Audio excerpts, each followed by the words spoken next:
여러분, 햇빛에 대해서 우리가 평소에 거의 떠올리지 않는 아주 기묘한 사실이 하나 있습니다. 오늘 저희 파인만의 길에서 이 이야기를 처음부터 끝까지 아주 차근차근 파헤쳐 보려고 하는데요. 미리 말씀드리지만 피부가 좋아진다느니 기분이 밝아진다느니 하는 그런 흔한 이야기가 아닙니다. 그것보다 훨씬 더 깊고 솔직히 말씀드리면 처음 들으면 좀 섬뜩하기까지 한 이야기예요. 이런 겁니다. 북유럽 스웨덴에서 2만 명이 넘는 여성들을 무려 20년 동안 한 명 한 명 따라다니며 관찰한 연구가 하나 있습니다. 20년입니다. 그 긴 세월 끝에 나온 결론이 뭐였는지 아세요? 햇빛을 거의 받지 않고 살아가는 것. 그 생활 습관 하나가 몸에 끼치는 위험이 하루에 담배 한 갑씩 피우는 것과 거의 맞먹는다는 겁니다. 잠깐만요. 다시 한번 들어보세요. 담배 한 갑입니다. 햇빛을 안 쬐는 게요? 그냥 햇빛을요? 처음 이 문장을 접했을 때 저도 이게 무슨 소리인가 싶었습니다. 커피 한 잔 덜 마시는 것도 아니고 술을 끊는 것도 아니고 그냥 밖에 나가서 볕을 쬐느냐 아니냐 하는 문제가 어떻게 담배랑 저울에 나란히 올라갈 수가 있을까요? 여기에는 우리가 학교에서 배운 상식만으로는 도저히 설명이 안 되는 뭔가가 숨어 있습니다. 오늘 저희 파인만의 길에서는 바로 이 충격적인 한 문장 뒤에 조용히 웅크리고 있는 물리학과 생물학을 마치 실을 한 가닥씩 풀어내듯 천천히 풀어보려고 합니다. 그러면 그냥 비타민 D 영양제 하나 챙겨 먹으면 되는 거 아니냐고요? 바로 그 생각입니다. 지금 여러분 머릿속에 자연스럽게 떠오른 바로 그 생각 안에 아주 치명적인 오류 하나가 숨어 있어요. 그 오류가 대체 뭔지 오늘 끝까지 함께 해주시면 반드시, 정말 반드시 알게 되실 겁니다. 자, 그러면 먼저 우리 대부분이 머릿속에 갖고 있는 그림부터 한번 또렷하게 그려보겠습니다. 여러분도 아마 이런 생각 한 번쯤은 해보셨을 거예요. 햇빛을 쬐면 피부에서 비타민 D가 만들어진다. 비타민 D는 뼈에 좋고 면역에도 좋다. 그러니까 나는 아침마다 영양제로 비타민 D를 챙겨 먹고 있으니까 굳이 또약볕 아래 나가서 피부를 상하게 할 필요는 없다. 어차피 밖에 나가면 자외선 차단제도 발라야 하고 주름이며 김이며 피부 노화도 걱정되니까 시원한 실내에 있는 편이 여러모로 낫다. 어떠세요? 아주 합리적으로 들리시죠? 실제로 이건 오늘날 도시에서 살아가는 우리 대부분이 은연중에 갖고 있는 아주 깔끔하고 똑 떨어지는 그림입니다. 알약 하나가 저 거대한 태양의 역할을 대신해준다. 참 편리한 발상이에요. 지금 이 순간에도 창문 하나 없는 사무실 안에서 하얗고 밝은 형광등 불빛 아래 하루 종일 앉아 있으면서도 아침에 비타민 D 하나를 삼켰으니 나는 괜찮다고 그렇게 스스로를 안심시키는 분들이 수도 없이 많을 겁니다. 저도 사실 오랫동안 그렇게 생각했어요. 합리적이잖아요. 과학적으로 들리고요. 그런데 말입니다. 바로 이 그림에 아까 말씀드린 그 치명적인 오류가 떡하니 박혀 있습니다. 이 오류의 정체를 이해하려면 우리는 잠시 시간을 거슬러 2020년으로 돌아가야 합니다. 기억나시죠?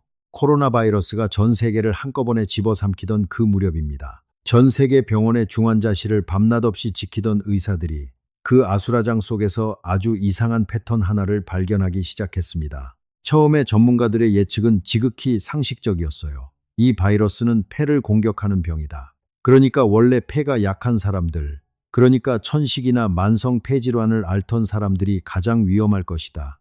누가 들어도 고개가 끄덕여지는 예측이었죠. 폐를 때리는 병이니까 폐가 약한 사람이 위험하다. 이보다 더 당연한 말이 어디 있겠어요.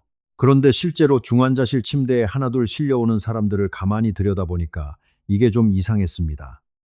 폐질환자보다 오히려 당뇨를 앓던 사람, 심장병이 있던 사람, 콩팥이 안 좋던 사람, 심지어 치매를 앓던 어르신들이 훨씬 더 많이, 훨씬 더 심하게 무너지고 있었던 겁니다. 겉으로 보기에는 서로 아무 상관도 없어 보이는 병들이잖아요. 당뇨랑 치매가 무슨 관계가 있겠어요. 그런데 왜 하필 이런 사람들이 유독 이 바이러스 앞에서 힘없이 쓰러졌을까요? 그리고 여기에 정말 흥미로운 단서가 하나 더 있었습니다. 혈액 속 비타민 D 수치가 높은 사람들은 중증으로 악화되는 경우가 눈에 띄게 적었어요. 반대로 비타민 D가 바닥을 기던 사람들은 상태가 빠르게 나빠졌고요.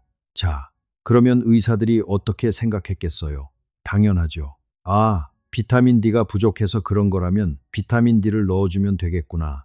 아주 자연스러운 결론입니다. 저라도 그렇게 했을 거예요.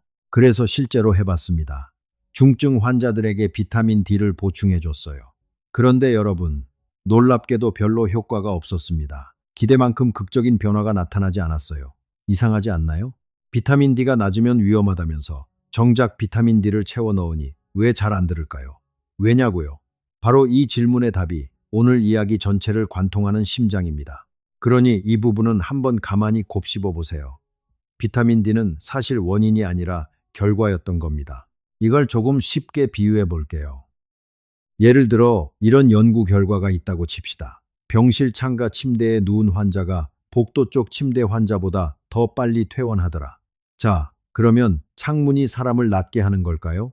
창문을 뜯어다가 환자한테 안겨주면 병이 나을까요? 그럴 리가 없죠. 창가 자리라서 빨리 나은 게 아니라 창가 자리라서 무언가를 더 많이 받고 있었던 겁니다. 창문은 그저 그 무언가가 들어오는 통로였을 뿐이에요.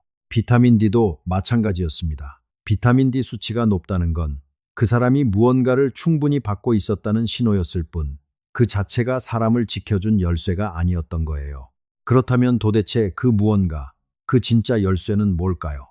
이걸 밝혀내려면 우리는 이제 물리학자의 눈으로 이 문제를 아주 꼼꼼하게 뜯어봐야 합니다. 그리고 그 출발점은 놀라울 만큼 단순하고 바보 같은 질문 하나예요. 햇빛이라는 게 도대체 정확히 뭘까요? 여러분, 햇빛을 그냥 하나의 덩어리, 한 가지 빛이라고 생각하시는 분들이 정말 많습니다. 노랗고 따뜻한 그 무언가, 하나의 밝음. 그런데 사실 햇빛은요, 어마어마하게 다양한 성질의 빛들이 한꺼번에 뒤섞여 쏟아지는 거대한 묶음입니다. 마치 오케스트라 같아요. 무대 위에서 하나의 웅장한 소리가 흘러나오는 것 같지만 그 안을 들여다보면 가느다란 바이올린도 있고 묵직한 첼로도 있고 저 뒤에서 쿵쿵 울리는 팀파니도 있잖아요. 햇빛도 그렇습니다.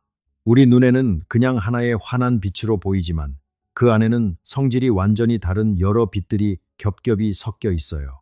그 중에서 우리가 눈으로 볼 수 있는 빛, 그러니까 무지개 색깔로 펼쳐지는 그 가시광선은 사실 전체의 아주 작은 일부에 지나지 않습니다. 나머지 대부분은 우리 눈에 아예 보이지도 않아요. 자, 여기서 오늘의 두 주인공을 소개해 드리겠습니다. 오케스트라의 양쪽 끝에 앉은 두 연주자예요. 한쪽 끝에는 자외선이 있습니다. 다들 이름은 들어보셨죠? 파장이 아주 짧은 빛입니다. 이 자외선이 바로 우리 피부에서 비타민 D를 만들어주는 그 빛이에요. 그런데 파장이 짧다는 게 무슨 뜻이냐면 물체를 뚫고 들어가는 힘이 약하다는 뜻입니다. 이걸 어떻게 실감나게 설명드릴까요? 이런 경험 있으실 거예요. 멀리서 천둥이 칠 때는 저 뱃속을 울리는 낮고 둔탁한 소리, 우르릉 하는 소리가 먼저 들리죠. 그러다 번개가 가까워지면 그제야 쨍하고 날카로운 소리가 들립니다. 왜 그럴까요? 파장이 긴 낮은 소리는 벽이든 공기든 뚫고 멀리 퍼져나가는데 파장이 짧은 높은 소리는 조금만 가로막혀도 금방 사그라들어서 가까이서만 들리기 때문이에요. 빛도 똑같습니다. 파장이 짧은 자외선은 피부 표면에서 딱 막혀버립니다. 쏙 하고 들어오다가 표피 언저리에서 멈춰요.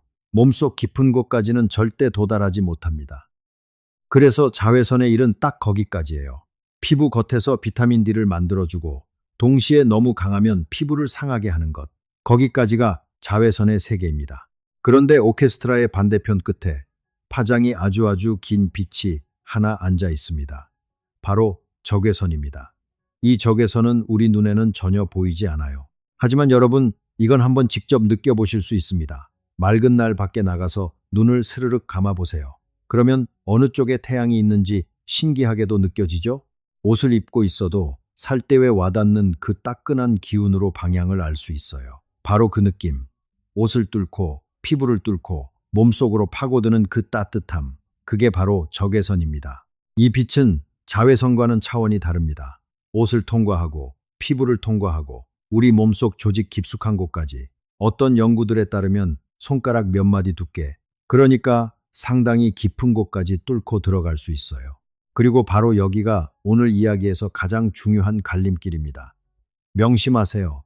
이 적외선이 우리 몸속 깊이 파고들어서 도대체 어디에 가서 닿느냐? 바로 세포 하나하나 안에 들어있는 미토콘드리아에 닿습니다. 미토콘드리아 기억나시나요? 중학교 생물 시간에 다들 한 번씩 들어봤을 거예요. 세포의 발전소. 에너지를 만들어내는 공장. 그런데 솔직히 이름만 외웠지 이게 실제로 무슨 일을 하는지 제대로 그려지는 분은 많지 않을 겁니다. 제가 아주 쉽게 설명해 드릴게요. 자동차 엔진을 한번 떠올려 보세요. 엔진은 연료를 태워서 자동차가 굴러가는 힘을 만들어냅니다. 그런데 이 태우는 과정에서 반드시 예외 없이 엄청난 열이 발생하죠. 이 열을 그대로 두면 엔진은 어떻게 될까요? 벌집게 달아올라서 결국 녹아내리고 망가져 버립니다. 그래서 세상의 모든 자동차에는 냉각 장치가 달려 있어요. 라디에이터가 있고 냉각수가 돌고 팬이 윙윙 돌아가면서 엔진 온도를 적당하게 식혀줍니다. 엔진과 냉각 장치는 한 몸입니다. 태우면 뜨거워지고 뜨거워지면 식혀줘야 한다. 이건 물리법칙이에요. 피할 수가 없습니다. 우리 세포 안의 미토콘드리아도 정확히 똑같습니다. 음식을 태워서 에너지를 만들어내는 과정에서 산화 스트레스라는 부산물이 생겨요. 쉽게 말하면 엔진에서 뿜어져 나오는 그 열 같은 겁니다. 이 산화 스트레스가 적당하면 괜찮아요. 하지만 과도하게 쌓이기 시작하면 미토콘드리아 그 작은 엔진이 서서히 손상됩니다. 과열된 엔진처럼요. 그리고 손상된 미토콘드리아는 에너지를 제대로 못 만들어내고 그러면 그 세포가 속한 장기 전체가 조금씩 제 기능을 잃어갑니다. 이걸 세포 단위로 따라가 보면 소름이 돋습니다. 심장 세포의 엔진이 망가지면 뭐가 될까요? 심장병이 됩니다. 뇌세포의 엔진이 식지 못하고 타버리면 치매로 이어질 수 있습니다. 간세포의 엔진이 고장나면 지방간이 되고 콩팥세포의 엔진이 무너지면 신장병이 됩니다. 자, 이제 아까 그 장면이 기억나시죠? 코로나 중환자실에서 이상하게만 보였던 그 패턴. 당뇨, 심장병, 치매, 신장병. 서로 아무 상관도 없어 보이던 그 병들이요. 이 병들이 사실은 하나의 공통 분모를 깊숙이 공유하고 있었던 겁니다. 바로 미토콘드리아 기능 저하. 세포 속 작은 엔진들이 이미 과열되어 지쳐있던 사람들이 바이러스라는 최후의 일격 앞에서 먼저 무너졌던 거예요. 자, 이걸 한번 가만히 음미해 보세요. 우리가 나이를 먹으면서 몸 여기저기가 하나둘 고장나는 것. 그게 사실은 세포 하나하나에 들어있는 수십억 개의 작은 엔진들이 아주 서서히 자신을 식혀줄 냉각 장치를 잃어가는 과정일지도 모릅니다. 생각해 본 적 없으시죠?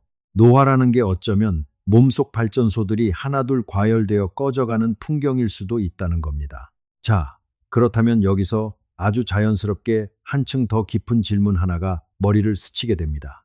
그 미토콘드리아 엔진을 식혀주는 냉각 장치, 그건 대체 뭘까요? 몸이 스스로 만들어내는 라디에이터 같은 게 있는 걸까요? 놀랍게도 있습니다. 그리고 그 이름을 들으면 여러분 다들 깜짝 놀라실 거예요. 바로 멜라토닌입니다.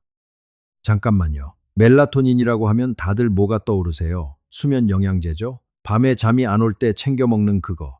뇌에서 나와서 우리를 스르륵 잠들게 해주는 그 호르몬.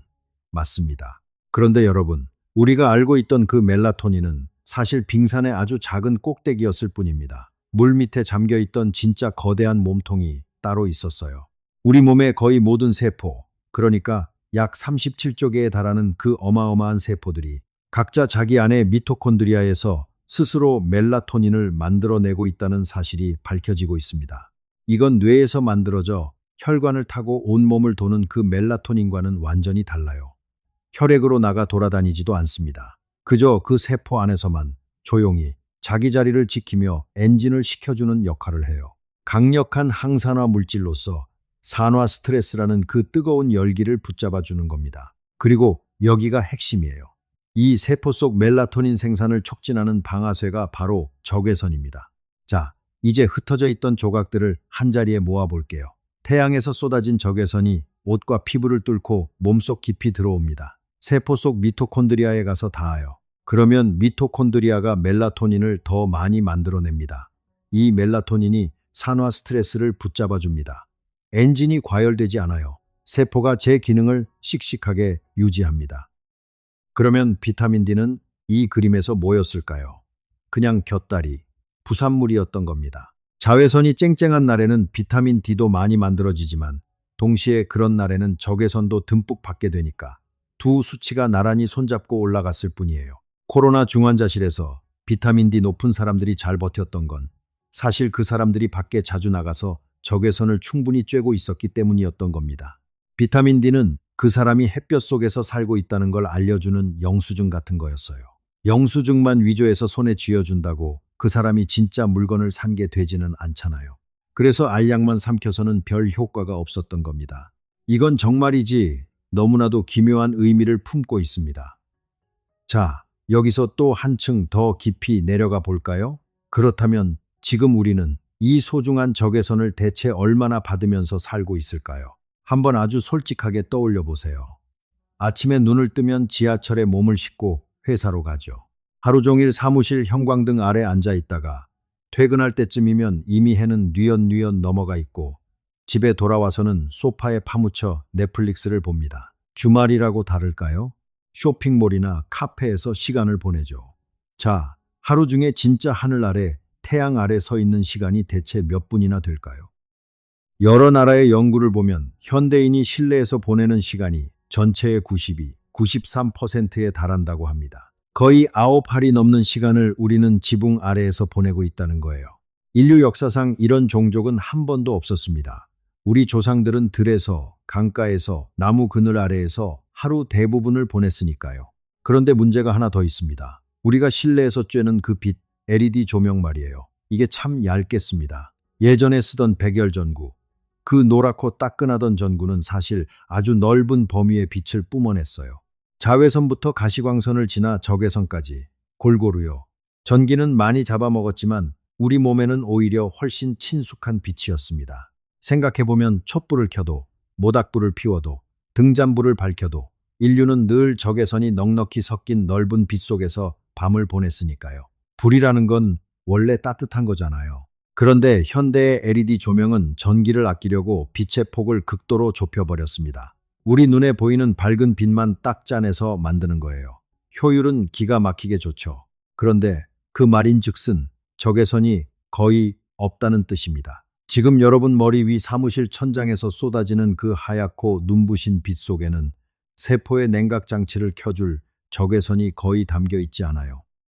인류 역사상 처음으로 사람들이 적외선을 쏙 뺀 채 가시광선만 뒤집어 쓰고 살아가게 된 겁니다. 어떤 의사는 이 상황을 이렇게 표현했습니다. 300년 전 대양을 항해하던 배 위의 선원에게 다가가서 이 작고 노란 과일 하나만 먹으면 동료들이 픽픽 쓰러져 죽어가는 그 끔찍한 병이 씻은 듯이 나을 거라고 말한다면 그가 믿었겠느냐고요.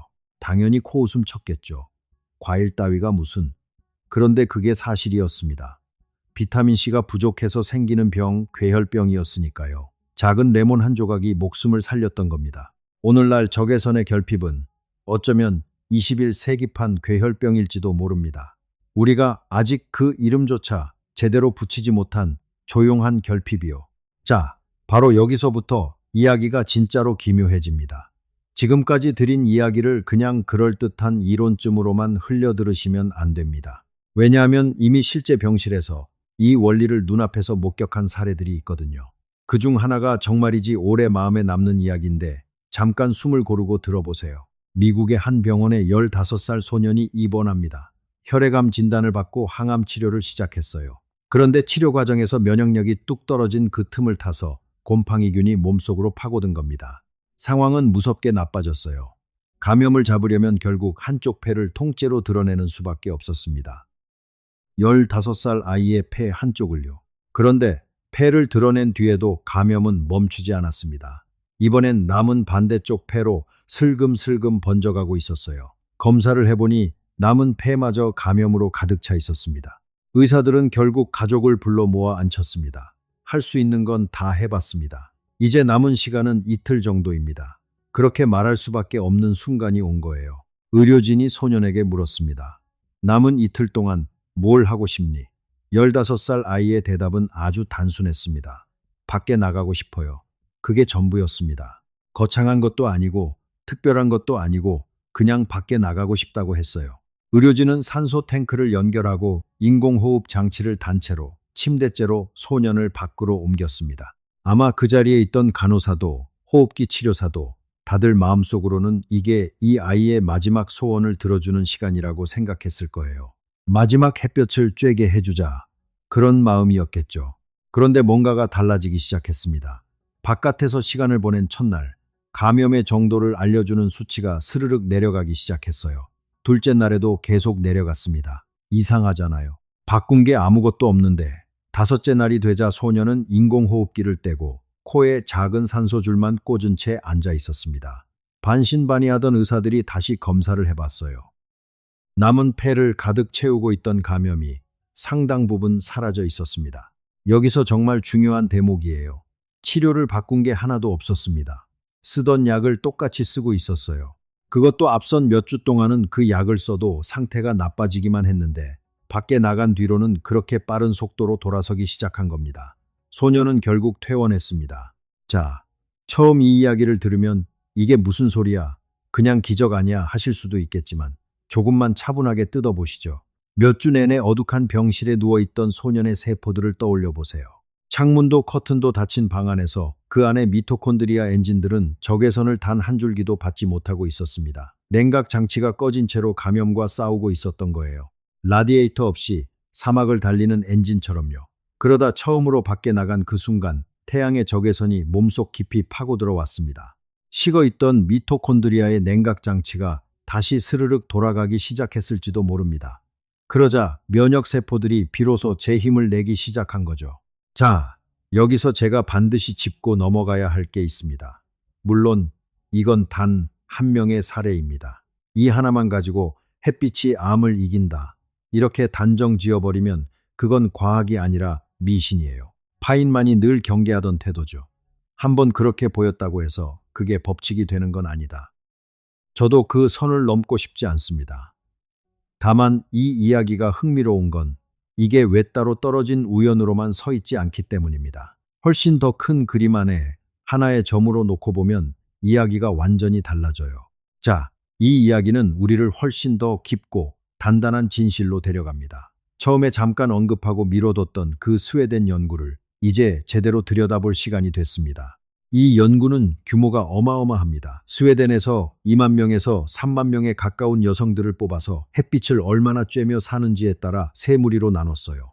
볕을 아주 즐기는 무리, 보통인 무리, 그리고 거의 실내에만 있는 무리. 그리고 이 사람들을 무려 20년 동안 한 명씩 따라다니며 관찰했습니다. 20년이에요. 한두 달 반짝 지켜본 게 아닙니다. 20년 뒤 결과가 나왔을 때 연구자들 자신도 적잖이 놀랐습니다. 햇빛을 가장 즐기며 산 무리는 암으로 인한 사망, 심혈관 질환으로 인한 사망, 그 밖에 여러 질환으로 인한 사망이 모두 가장 낮았어요. 반대로 햇빛을 가장 피하며 산 무리는 그 모든 수치가 가장 높았습니다. 그런데 여기서 정말 충격적인 비교가 나옵니다. 이 부분은 진짜 한 번 더 곱씹어 보세요. 담배를 피우면서도 햇빛은 충분히 쬐며 산 여성들의 사망률과 담배는 전혀 안 피우지만 늘 실내에만 틀어박혀 산 여성들의 사망률이 거의 비슷했다는 겁니다. 잠깐만요. 이 말을 다시 한번 들어보세요. 담배를 피워도 볕을 쬐던 사람과 담배는 입에도 안 댔지만 볕을 안 쬐던 사람의 수명이 엇비슷했다. 그러니까 이 말인즉슨 실내에만 틀어박혀 사는 것이 흡연에 맞먹는 건강 위험 요인일 수 있다는 뜻입니다. 앞서 제가 담배 한 갑 이야기를 왜 꺼냈는지 이제 조금 이해가 되시죠? 명심하세요. 이건 한두 명의 이야기가 아닙니다. 수만 명을 20년 동안 지켜본 데이터예요. 그리고 이 결과는 이후 영국에서 40만 명에 가까운 사람들을 대상으로 진행한 훨씬 더 큰 연구에서도 거의 같은 방향으로 다시 확인됐습니다. 한 나라의 우연이 아니었던 거죠. 물론 이런 대규모 관찰 연구가 인과관계를 완벽하게 증명해 주는 건 아닙니다. 이것도 짚고 가야 공정합니다. 햇빛을 즐기는 사람들이 원래 더 활동적이라서 운동도 더 하고 스트레스도 덜 받아서 그런 것 아니냐. 이런 반론이 당연히 가능해요. 맞는 지적입니다. 과학은 늘 이렇게 삐딱하게 물어봐야 하니까요. 그런데 흥미로운 건 연구자들이 이런 요인들을 최대한 걸러내고 계산을 해봐도 햇빛과 수명 사이의 관계가 좀처럼 사라지지 않았다는 거예요. 뭔가가 분명히 거기에 있었던 겁니다. 자, 그런데 여기서 또 한층 더 깊은 질문이 우리를 붙잡습니다. 만약 햇빛이 그토록 중요하다면 우리는 왜 이걸 몰랐을까요? 아니, 의학은 오히려 왜 그동안 햇빛에서 피하라고 그렇게 신신당부했을까요? 이건 아주 중요한 반론입니다. 그냥 넘어갈 수 없어요. 피부암이 있잖아요. 자외선이 피부암을 일으킨다는 건 이미 잘 알려진 사실이고, 그래서 자외선 차단제를 꼼꼼히 바르고 햇빛을 피하는 게 상식이 됐죠. 이건 틀린 말이 아닙니다. 그런데 바로 여기서 파인만이 물리학에서 문제를 다루던 방식이 딱 맞아 떨어집니다. 파인만은요, 우리가 던지는 질문들 대부분에 몰래 깔려있는 엉터리 전제 조건들을 자주 이야기했습니다. 질문 자체가 잘못 세워져 있으면 아무리 열심히 답을 구해도 헛다리만 짚게 된다는 거예요. 자, 우리가 오랫동안 믿어온 공식이 하나 있죠. 햇빛은 곧 자외선, 자외선은 곧 피부암. 이 공식, 얼핏 보면 완벽해 보입니다. 그런데 이게 사실은 엄청나게 뭉뚱그린 거친 공식이에요. 기억하시죠? 햇빛은 자외선만이 아닙니다. 적외선도 있고 가시광선도 있어요. 자외선 중에서도 피부에 해로운 건 특정한 종류가 특정한 시간대에 특정하게 강할 때 문제를 일으킵니다. 그러니까 햇빛 전체를 뭉뚱그려 피부암의 원인으로 몰아세우는 건 오케스트라 전체 소리가 시끄럽다고 해서 지휘자부터 팀파니 연주자까지 죄다 무대 밖으로 내쫓는 것과 비슷해요. 정작 시끄러운 건 한두 명이었을 수도 있는데 말이죠. 더 흥미로운 게 있습니다. 영국의 한 피부과 의사가 수십만 명을 대상으로 진행한 연구를 보면 햇빛을 많이 쬐는 사람들은 피부 이외의 다른 암으로 인한 사망률이 통계적으로 의미 있게 낮았다고 합니다. 그리고 정작 그렇게 걱정하던 피부암 발생률에서는 통계적으로 뚜렷한 차이가 나타나지 않았어요. 이걸 저울에 한번 올려볼까요? 적당한 햇빛 노출은 한쪽 접시에 피부암 위험을 아주 조금 올려놓을지도 모릅니다. 그런데 반대쪽 접시에는 다른 거의 모든 암과 심혈관 질환으로 인한 사망 위험을 뚝 떨어뜨려 놓아요. 자, 이 저울은 어느 쪽으로 기울까요? 이건 세상을 바라보는 시점이 아주 중요하게 뒤집히는 순간입니다. 우리는 암이 무서워서 햇빛을 피했습니다. 그런데 그 햇빛을 피하는 행동 자체가 암을 포함한 훨씬 더 많은 병의 위험을 조용히 높이고 있었을 수 있다는 거예요. 무서워서 도망친 그 방향에 사실은 더 큰 위험이 기다리고 있었던 셈이죠. 이런 걸 파인만은 참 좋아했을 겁니다. 상식이라고 믿었던 것에 발밑을 툭 걷어차 보면 완전히 다른 풍경이 드러나는 순간 말이에요. 그런데 여기서 정말 놀라운 사실을 하나 더 말씀드릴게요. 지금까지 우리는 적외선이 몸속 깊이 들어가는 이야기, 비타민 D가 만들어지는 이야기를 했죠. 그런데 햇빛이 피부에 닿는 순간 이 두 가지와는 아예 상관없는 완전히 별개의 마법이 하나 더 일어납니다. 여러분, 우리는 피부를 그냥 몸을 감싸는 포장지 정도로 생각하잖아요. 바깥과 안을 나누는 벽 같은 거요. 그런데 피부는 사실 어마어마하게 부지런한 화학 공장입니다. 햇빛이 피부에 닿으면 피부 속에 저장돼 있던 어떤 물질이 스르륵 풀려나면서 일산화 질소라는 걸 만들어냅니다. 이름은 좀 낯설죠? 그런데 이 물질이 하는 일이 기가 막힙니다. 혈관을 부드럽게 확 이완시켜줘요. 좁아져 있던 혈관이 스르르 넓어지는 겁니다. 그러면 어떻게 될까요? 혈압이 내려갑니다. 실제로 영국의 한 연구진이 이걸 직접 측정해 봤어요. 사람들을 햇빛 아래 잠깐 있게 했더니 혈압이 눈에 띄게 떨어지더라는 겁니다. 그리고 여기가 핵심이에요. 이 혈압이 내려가는 효과는 비타민 D하고는 아무 상관이 없었습니다. 순전히 피부가 빛을 받아서 일산화 질소를 뿜어낸 결과였어요. 자, 이걸 한번 가만히 음미해 보세요. 여러분이 세상의 모든 비타민 D 영양제를 다 사서 한꺼번에 삼킨다고 해도 이 효과는 절대 얻을 수 없습니다. 알약에는 햇빛이 담겨 있지 않으니까요. 피부가 직접 빛을 받아야만 일어나는 일이거든요. 앞에서 제가 알약은 물을 대신할 수 없다고 했던 말 기억나시죠? 바로 이런 겁니다. 햇빛이 우리 몸에서 하는 일은 우리가 아는 것보다 훨씬 더 넓고 훨씬 더 깊어요. 비타민 D는 그 거대한 이야기의 한 페이지에 불과했던 겁니다. 물론 이런 연구들도 아직 활발히 밝혀지고 있는 중입니다. 다만 방향은 점점 또렷해지고 있어요. 햇빛은 알약 한 알로 접어넣을 수 있는 그런 단순한 존재가 아니라는 것.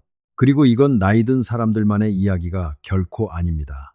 아주 어린 아이들에게서도 햇빛의 힘은 놀라울 만큼 또렷하게 드러납니다.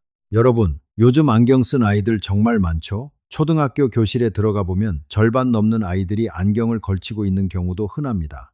특히 우리나라를 비롯한 동아시아에서는 근시, 그러니까 가까운 건 잘 보이는데 먼 건 흐릿하게 보이는 아이들이 지난 수십 년 사이에 폭발적으로 늘었어요. 다들 스마트폰 때문이다, 게임 때문이다, 이렇게 생각하시죠? 눈을 혹사시켜서 그런 거라고요. 그런데 여기에도 우리가 놓친 결정적인 조각이 하나 있습니다. 여러 나라에서 아이들을 오래 관찰한 연구들을 보면 근시를 막아주는 가장 강력한 방패는 뜻밖에도 가까운 걸 덜 보는 게 아니었습니다. 바로 바깥에서 보내는 시간, 밝은 햇빛 아래에서 뛰노는 시간이었어요. 밖에서 많이 노는 아이들은 실내에서 오래 지내는 아이들보다 근시가 될 확률이 눈에 띄게 낮았습니다. 책을 얼마나 보느냐, 화면을 얼마나 보느냐보다도 하루의 밝은 하늘 아래 얼마나 있었느냐가 더 중요했던 거예요. 왜 그럴까요? 이것도 참 흥미롭습니다. 밝은 바깥 빛이 눈에 들어오면 눈 안쪽에서 어떤 신호 물질이 스르륵 분비됩니다. 그런데 이 물질이 하는 일이 눈알이 앞뒤로 너무 길쭉하게 자라나는 걸 붙잡아주는 역할을 해요. 근시라는 게 사실 눈알이 지나치게 길어지면서 생기는 거거든요. 그러니까 밝은 햇빛은 자라나는 아이의 눈이 알맞은 모양을 유지하도록 도와주는 조율사 같은 겁니다. 실내의 어둑한 빛만으로는 이 조율사가 제대로 일하질 못해요. 물론 이 메커니즘도 아직 연구가 한창 진행 중입니다. 다만 큰 방향은 여러 나라에서 비슷하게 나오고 있어요. 자, 이걸 한번 가만히 음미해 보세요. 우리는 아이 눈이 나빠지면 얼른 안경을 맞춰주고 화면 그만 보라고 잔소리를 합니다. 그런데 정작 아이에게 진짜 필요했던 건 어쩌면 더 도수 높은 안경이 아니라 그저 밖에서 뛰노는 한두 시간이었는지도 모릅니다. 해가 쨍한 운동장에서 친구들과 뛰어다니던 그 시간이요. 우리 아이들의 눈조차 이렇게 조용히 태양을 필요로 하고 있었던 겁니다. 자, 여기서 또 한층 더 깊은 질문이 자연스럽게 떠오릅니다. 지금까지 우리는 몸과 눈, 그러니까 겉으로 드러나는 것들만 이야기했어요.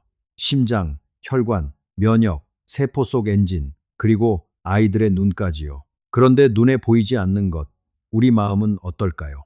햇빛이 우리 몸을 이렇게 좌지우지한다면 혹시 우리 마음속 날씨까지도 조용히 건드리고 있는 건 아닐까요?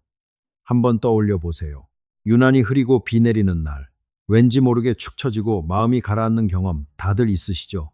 반대로 오랜만에 쨍하게 갯날 아침, 이유 없이 마음이 조금 가벼워지는 그 느낌도요. 이게 그냥 기분 탓일까요? 그렇지 않을지도 모릅니다. 특히 겨울, 해가 짧아지고 하늘이 오래도록 잿빛으로 뒤덮이는 계절이 되면 유독 마음이 무거워지는 분들이 많습니다. 이건 개인의 의지가 약해서가 아니에요. 해가 잘 들지 않는 북유럽 같은 지역에서 겨울철에 마음이 가라앉는 사람의 비율이 유독 높다는 건 오래전부터 알려진 사실입니다. 그리고 그 뿌리를 파고 들어가 보면 또다시 우리의 옛 친구 멜라토닌이 등장해요. 기억하시죠? 빛이 몸속 시계를 움직이고 그 시계가 멜라토닌의 시간을 조율한다고요. 그런데 이 멜라토닌은 낮 동안 마음을 밝고 안정되게 붙잡아주는 어떤 뇌 속 물질과 시소처럼 연결되어 있습니다. 한쪽이 올라가면 한쪽이 내려가는 관계예요. 빛이 부족하면 이 시소의 균형이 조금씩 어긋나기 시작합니다. 낮인데도 몸은 계속 밤인 줄 알고 마음을 밝게 붙들어줄 물질은 충분히 만들어지지 않는 거예요. 그러니까 겨울에 그 까닭 모를 우울함은 어쩌면 마음이 빛에 굶주려 보내는 신호일 수도 있습니다. 물론 마음의 문제는 훨씬 더 복잡하고 빛 하나로 다 설명되는 건 결코 아닙니다. 이 점은 분명히 해두어야겠어요. 다만 그 여러 조각 중에 빛이라는 조각이 생각보다 크게 자리 잡고 있다는 것. 이건 꽤나 놀라운 이야기죠. 한번 생각해 보세요. 지금 이 순간 여러분의 기분이 저 멀리 1억 5천만 킬로미터밖에 떠 있는 별 하나와 조용히 연결되어 있다는 겁니다. 그 별이 아침에 얼마나 비추었는지, 겨울에 얼마나 낮게 떴는지에 따라 우리 마음속 날씨가 은근히 흔들리고 있었던 거예요. 몸도, 마음도 우리는 생각보다 훨씬 더 깊이 태양에 묶여 있는 존재였던 겁니다. 자, 여기서 잠깐 멈추겠습니다. 그리고 조금 더 큰 그림을 봐야 합니다. 왜냐하면 이 이야기에는 또 하나의 반전이 숨어 있거든요. 많은 분들이 여기까지 오시면 이렇게 결심하십니다. 알겠다. 낮에는 밖에 나가서 볕을 좀 쬐어야겠구나. 좋습니다. 그런데 그것만으로는 절반밖에 안 풀려요. 나머지 절반은 바로 밤에 있습니다. 여러분, 지금 이 이야기를 듣고 계신 시간이 혹시 밤인가요? 그렇다면 주위를 한번 둘러보세요. 스마트폰 화면, 텔레비전, 천장의 환한 조명. 밤인데도 우리는 대낮처럼 밝은 빛 속에 앉아 있습니다. 이게 왜 문제냐고요? 우리 몸속에는 아주 오래된 시계가 하나 있습니다. 생체 시계라고 부르죠. 이 시계는 놀랍도록 단순한 규칙 하나로 돌아갑니다. 빛이 있으면 낮이다. 빛이 없으면 밤이다. 정말 그게 전부예요. 그래서 밤 10시에 여러분이 스마트폰 화면을 들여다보고 있으면 여러분의 뇌는 그게 밤인지 모릅니다. 눈으로 밝은 빛이 쏟아져 들어오니까 아직 낮이구나 하고 착각하는 거예요. 그러면 몸은 잘 준비를 안 합니다. 멜라토닌 분비를 꾹 억눌러 버려요. 그런데 앞에서 우리가 뭘 배웠죠? 멜라토닌은 단순히 잠을 부르는 호르몬이 아니었습니다. 세포마다 들어있는 강력한 항산화 물질이자 미토콘드리아의 냉각 장치였어요. 그러니까 밤에 밝은 빛을 쬐면 그 냉각 장치가 일할 시간을 도둑맞는 겁니다. 낮에는 햇빛으로 냉각 장치를 채워주고 밤에는 어둠 속에서 그 장치가 온몸에서 실컷 돌아가게 해줘야 하는데 말이에요. 그런데 지금 우리는 정확히 거꾸로 살고 있습니다. 이게 진짜 얄궂어요. 낮에는 적외선 하나 없는 LED 조명 아래 갇혀 있고 밤에는 스마트폰 불빛 아래에서 멜라토닌을 억누르고 있습니다. 어두운 낮, 밝은 밤, 자연이 우리 몸에 새겨놓은 순서를 완전히 뒤집어 놓은 거예요. 실제로 어떤 연구에서는 낮에는 어둡고 밤에는 밝게 사는 이런 뒤집힌 생활 패턴이 사망률 증가와 관련이 있다는 결과가 나오기도 했습니다. 그러니 우리가 되찾아야 할 건 사실 두 가지예요. 밝은 낮과 어두운 밤. 이렇게 말하면 참 쉬운데 도시에서 이걸 지키는 게 왜 이렇게 어려운 걸까요? 이 질문에 답하려면 사실 우리가 놓치고 있던 조각이 하나 더 있습니다. 지금까지 우리는 빛의 양에 대해서만 이야기했어요. 얼마나 많이 받느냐. 그런데 빛에는 양만큼이나 중요한 게 하나 더 있습니다. 바로 시간. 언제 받느냐예요. 우리 몸속 그 오래된 시계 기억하시죠? 빛이 있으면 낮, 없으면 밤이라고 판단하는 그 단순한 시계 말이에요. 이 시계에게 가장 중요한 신호가 언제 들어오는지 아세요? 바로 아침입니다. 아침에 눈으로 밝은 빛이 처음 쏟아져 들어오는 그 순간 시계는 오늘 하루의 태엽을 감기 시작합니다. 자, 오늘의 시작이다. 그러면 몸은 정확히 그 순간을 기준으로 16시간쯤 뒤에 멜라토닌을 내보내도록 밤 시간을 계산해 둡니다. 아침에 빛 한 줌이 그날 밤에 잠까지 미리 예약해 두는 거예요. 그런데 여러분, 우리 아침이 어떤가요? 눈을 뜨자마자 스마트폰을 보고 어둑한 지하 주차장을 지나 지하철을 타고 형광등이 켜진 사무실로 쏙 들어가 버립니다. 아침에 진짜 하늘빛을 단 한 번도 못 보고 하루를 시작하는 사람이 정말 많아요. 그러면 몸속 시계는 오늘이 시작됐는지 아닌지 갈피를 못 잡습니다. 태엽이 헐겁게 풀린 채로 하루가 흘러가는 거예요. 그래서 밤이 되어도 잠이 안 오고 아침엔 개운하지가 않은 겁니다. 여기에 정말 아름다운 사실이 하나 숨어 있어요. 해가 막 떠오르는 아침, 그리고 해가 뉘엿뉘엿 지는 저녁. 그 시간의 하늘은 유독 붉고 따뜻하잖아요. 왜 그럴까요? 낮은 각도로 비스듬히 들어오는 그 빛은 우리가 오늘 내내 이야기한 그 길고 붉은 계열의 빛, 그러니까 적외선에 가까운 성분이 유난히 풍부하기 때문입니다. 그러니까 아침 노을과 저녁 노을은 우리 몸에게 가장 다정한 빛인 셈이에요. 그저 예쁜 풍경이 아니라 몸이 하루의 시작과 끝을 알아차리게 해주는 신호였던 겁니다. 이걸 한번 가만히 음미해 보세요. 우리 조상들은 매일 아침 밝아오는 하늘 아래에서 눈을 떴습니다. 매일 저녁 붉게 타는 노을을 보며 하루를 접었어요. 그 붉은 빛 속에서 몸의 시계가 저절로 맞춰졌던 거죠. 그런데 우리는 그 두 번의 소중한 신호를 커튼과 콘크리트 벽으로 스스로 가려버리고 살고 있습니다. 아침 커피 한 잔을요, 부엌 형광등 아래 서서 마시는 것과 잠깐 베란다 문을 열고 아침 하늘 아래에서 마시는 것. 이 사소해 보이는 차이가 사실은 그날 밤 잠의 질까지 바꿔놓을 수 있다는 거예요. 자, 여기서 또 한층 더 깊은 질문이 우리를 붙잡습니다. 그런데 이런 반론이 나올 수 있어요. 나는 사무실 창가 자리에 앉아서 하루 종일 볕을 쬐는데 커다란 통유리로 햇살이 쏟아지는데 나는 괜찮은 거 아니야? 아주 자연스러운 생각입니다. 그런데 바로 여기에 파인만이 그렇게 좋아하던 엉터리 전제 하나가 또 숨어 있어요. 유리입니다. 우리가 아무 생각 없이 지나치는 그 투명한 유리 말이에요. 창문 유리는 사실 자외선을 거의 다 막아버립니다. 그래서 창가에 아무리 오래 앉아 있어도 피부에서는 비타민 D가 만들어지지 않아요. 자동차 안에서 햇볕을 쬐어도 볕에 그을리지 않는 이유가 바로 이겁니다. 유리가 자외선을 뚝 잘라내니까요. 뿐만 아니라 유리는 우리가 오늘 그토록 강조한 적외선 성분 상당 부분도 함께 걸러냅니다. 그러니까 창가에 앉아 있는 여러분에게 도달하는 건 주로 눈에 보이는 밝은 빛뿐이에요. 따뜻해 보이고 환해 보이지만 정작 세포 깊숙이 파고들어 엔진을 식혀줄 그 알맹이는 유리에 막혀 밖에 남아있는 겁니다. 자, 처음에 제가 병실 창가 침대 이야기했던 거 기억나세요? 창가자리 환자가 더 빨리 낫는다던 그 이야기. 사실 유리를 사이에 둔 창가와 유리 없이 온몸으로 하늘을 마주하는 바깥은 겉보기엔 비슷해 보여도 완전히 다른 세계였던 거예요. 이건 정말 기묘하지 않나요? 우리는 유리 덕분에 바람도 안 맞고 벌레도 안 들어오는 쾌적한 실내에 살게 됐는데 바로 그 유리가 우리 몸에 꼭 필요한 빛의 알맹이까지 조용히 걸러내고 있었던 겁니다. 문명이 우리에게 준 선물 안에 우리가 미처 몰랐던 대가가 함께 들어 있었던 셈이죠. 처음 들으면 이게 무슨 소리야 싶으시겠지만 조금만 차분히 뜯어보면 앞뒤가 딱 맞아떨어집니다. 자, 그렇다면 처음에 그 질문으로 다시 돌아가 볼까요? 이렇게 단순한 답이 있는데 왜 도시에서 이걸 지키는 게 이토록 어려운 걸까요? 저는 여기에 아주 흥미로운 이유가 하나 있다고 생각합니다. 한번 생각해 보세요. 매일 밖에 나가 햇볕을 쬐는 것, 아침 하늘을 잠깐 올려다보는 것, 저녁 노을을 바라보는 것, 이건 돈이 한 푼도 들지 않습니다. 처방전도 필요 없어요. 누구에게 팔 수도 없고 광고를 붙일 수도 없습니다. 아무도 여러분에게 이걸 하라고 열심히 떠들어서 얻을 게 없어요. 그래서 이 오래된 지혜는 늘 우리 곁에 있었으면서도 그만큼 쉽게 잊혔던 겁니다. 너무 흔하고 너무 공짜라서요.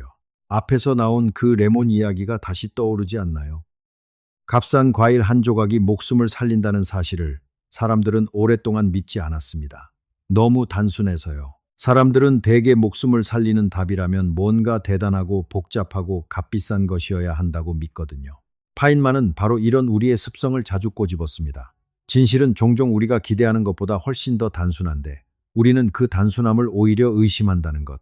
어쩌면 우리는 가장 값싸고 가장 오래된 약을 너무 흔하다는 바로 그 이유 하나로 오랫동안 지나쳐 왔는지도 모릅니다. 자, 이제 잠시 걸음을 멈추고 지금까지 걸어온 길을 저 높은 곳에서 한번 내려다볼 시간입니다. 이 모든 이야기를 물리학자 리처드 파인만의 눈으로 다시 읽으면 어떻게 될까요? 파인만이 늘 강조하던 게 있습니다. 설명할 수 없다면 그건 이해한 게 아니다. 그리고 또 하나, 자연은 의외로 단순한 법칙들로 이루어져 있다는 것. 겉으로는 복잡하고 어지러워 보이는 현상들도 뿌리를 따라 내려가 보면 놀랄 만큼 단순한 원리 하나에 가닿는다는 것. 오늘 우리가 다룬 이야기가 딱 그렇습니다. 당뇨, 심장병, 치매, 암, 면역 저하, 우울증, 이것들은 겉보기에 서로 아무 상관도 없는 별개의 병처럼 보입니다. 병원도 각각 다른 과에서 다룹니다. 그런데 그 뿌리를 파고 내려가 보면 놀랍게도 하나의 공통 분모가 있어요. 미토콘드리아 기능 저하, 그리고 그걸 부추기는 산화 스트레스. 그리고 그 산화 스트레스를 붙잡아줄 냉각 장치가 제대로 돌아가려면 빛이 필요하다는 것. 복잡했던 실타래가 딱 한 가닥 뿌리로 모이는 순간이에요. 인류는 수백만 년 동안 태양 아래에서 진화해 왔습니다. 이 말을 그냥 흘리지 마세요. 이건 우리 몸의 세포 하나하나가 태양의 적외선을 받을 것이라는 전제 위에서 설계되었다는 뜻입니다. 그 빛을 당연히 받으리라 믿고 몸은 자신의 냉각 시스템을 그 빛에 맞춰 조율해 둔 거예요. 그런데 현대인의 실내 생활은 바로 그 설계의 대전제를 통째로 뽑아버립니다. 어떻게 설명드리면 좋을까요? 마치 물고기 같은 거예요. 물고기에게 진짜 필요한 건 물입니다. 그런데 그 물고기를 물 밖에 꺼내놓고 아무리 좋은 먹이를 잔뜩 던져준들 무슨 소용이 있겠어요. 먹이를 안 줘서 약해지는 게 아니라 물이 없어서 약해지는 건데 말이죠. 비타민 D 영양제는 아주 좋은 먹이가 될 수 있습니다. 부정하지 않아요. 하지만 그 먹이가 물을 대신할 수는 없습니다. 우리에게 물은 빛이었던 거예요. 자, 바로 여기서 아주 자연스럽게 마지막 한 층이 열립니다. 그리고 이 층은 좀 뜻밖이에요. 바로 바깥 공기와 나무들입니다. 아시겠나요? 그 초록빛 나무들 말이에요. 나무는 사실 적외선을 아주 강하게 반사합니다. 이파리 하나하나가 작은 거울처럼 그 따뜻한 빛을 되쏘아주는 거예요. 그래서 나무가 우거진 공간에 있으면 콘크리트로 뒤덮인 도시 한복판에 있을 때보다 훨씬 더 많은 적외선을 온몸으로 받게 됩니다. 위에서는 태양이, 옆에서는 나무들이 함께 빛을 건네주는 셈이죠. 실제로 일본에서 이런 실험을 했습니다. 바쁜 기업 임원들을 삼나무 숲으로 데려가서 며칠을 보내게 한 다음 혈액을 뽑아봤어요. 그랬더니 몸속에서 침입자를 공격하는 면역 세포의 수가 늘어나 있었고 그 세포들이 지닌 공격 무기의 성능까지 올라가 있었습니다. 더 놀라운 건 도시로 돌아온 뒤에도 그 효과가 일주일 가까이 지속됐다는 거예요. 숲에서 며칠 보낸 것만으로 몸의 방어선이 한동안 든든해졌다는 얘기입니다. 미국의 한 도시에서는 아예 나무를 대규모로 심는 실험을 했습니다. 한 지역에 수천 그루의 나무를 심고 몇 년 뒤에 그 동네 주민들의 몸속 염증 수치를 재봤어요. 그랬더니 염증 수치가 눈에 띄게 낮아져 있었습니다. 주민들의 형편이 나아진 것도 아니고 다 같이 운동을 시작한 것도 아닌데 말이죠. 오직 나무를 심었을 뿐인데요. 자, 이걸 한번 가만히 음미해 보세요. 나무는 우리에게 적외선을 되비춰주고 몸에 이로운 물질을 공기 중으로 스르륵 내뿜고 그늘을 드리워 너무 강한 볕을 알맞게 걸러줍니다. 곰곰이 생각해 보면 수백만 년 동안 인류가 살아온 자리가 바로 그런 곳이었어요. 우리 몸은 콘크리트 사이가 아니라 나무들 사이에서 진화했습니다. 그러니 나무 곁에 서 있을 때 어딘가 마음이 놓이고 몸이 편안해지는 그 느낌은 그냥 기분 탓이 아닐지도 모릅니다. 몸이 오래된 고향을 알아보는 거예요. 자, 이제 결론부터 말씀드리자면 오늘 우리는 참 긴 길을 함께 걸어왔습니다. 비타민 D 알약 하나로는 충분하지 않다는 것. 햇빛의 진짜 힘은 자외선이 아니라 저 깊이 파고드는 적외선에 있다는 것. 그 적외선이 세포 속 미토콘드리아의 냉각 장치를 켜준다는 것. 그리고 현대인의 실내 생활이 그 장치를 아주 서서히 꺼뜨리고 있다는 것. 긴 여정이었지만 결국 뿌리는 하나였죠. 그런데 이건 그냥 건강 정보 하나가 아닙니다. 이건 우리가 살아가는 방식 자체에 대한 근본적인 질문이에요. 위대한 물리학자 파인만이 입버릇처럼 하던 말이 있습니다. 가장 단순한 것 속에 가장 깊은 진실이 숨어 있다고요. 수십 가지 약을 삼키고 수십 가지 영양제를 챙기는 것보다 어쩌면 그냥 매일 15분씩 하늘 아래 나가 서 있는 것이 더 근본적인 답일 수 있습니다. 너무 단순해서 오히려 못 믿으실지도 모르겠어요. 물론 이건 지금 과학이 말해줄 수 있는 범위 안에서의 이야기입니다. 모든 게 남김없이 밝혀진 건 아니에요. 아직 실험실에서 확인해야 할 것도 많고 조심스럽게 다뤄야 할 부분도 있습니다. 이 점은 솔직하게 말씀드려야겠어요. 하지만 파인만식으로 생각해보면 우리 몸이 수백만 년 동안 당연하게 기대온 무언가를 어느 날 갑자기 통째로 빼앗아 버린 것이 아무 대가 없이 지나갈 리 없다는 것. 그 메커니즘이 완전히 밝혀지기 전이라도 이건 충분히 한번 경계하고 되돌아볼 만한 이유가 됩니다. 이야기를 마무리하며 이것 하나만 말씀드리고 싶어요. 기억나시죠? 그 15살 소년이 이틀밖에 남지 않았다던 그 순간에 원했던 것. 거창한 게 아니었습니다. 그냥 밖에 나가고 싶다는 것. 햇볕 아래 누워있고 싶다는 것. 어쩌면 그 아이는 본능적으로 알고 있었는지도 모릅니다. 자신의 몸이 무엇을 목말라 하는지를요. 말로 설명할 수는 없어도 그 답이 어디에 있는지는 온몸이 먼저 알고 있었던 거예요. 여러분, 오늘 하루 단 몇 분이라도 밖에 나가 보시겠어요? 점심시간에 딱 10분이라도 아니면 퇴근길에 버스 정류장에서 버스를 기다리는 그 짧은 틈이라도요. 매일 똑같이 굴러가는 껍데기 같은 일상 속에서 우리가 수백만 년에 걸쳐 몸에 새겨온 그 원초적인 빛을 오늘은 한번 의식적으로 온몸에 받아보시는 건 어떨까요? 눈을 스르륵 감고 어느 쪽에 태양이 있는지 그 따뜻함으로 한번 느껴보세요. 오늘 밤 잠들기 전에 딱 한 번만 더 떠올려 보세요. 지금 이 순간에도 여러분의 몸속 37조 개의 세포 안에서 수많은 작은 엔진들이 째깍째깍 부지런히 돌아가고 있습니다. 그 엔진들이 부디 뜨겁게 타버리지 않고 알맞게 잘 식으며 오래오래 돌아가기를 바라면서 저는 다음 영상에서 더 흥미롭고 명쾌한 이야기로 여러분을 다시 찾아뵙겠습니다. 오늘 하루 살아있는 이 순간을 조금만 더 음미해 보시길 바랍니다. 안녕히 계세요.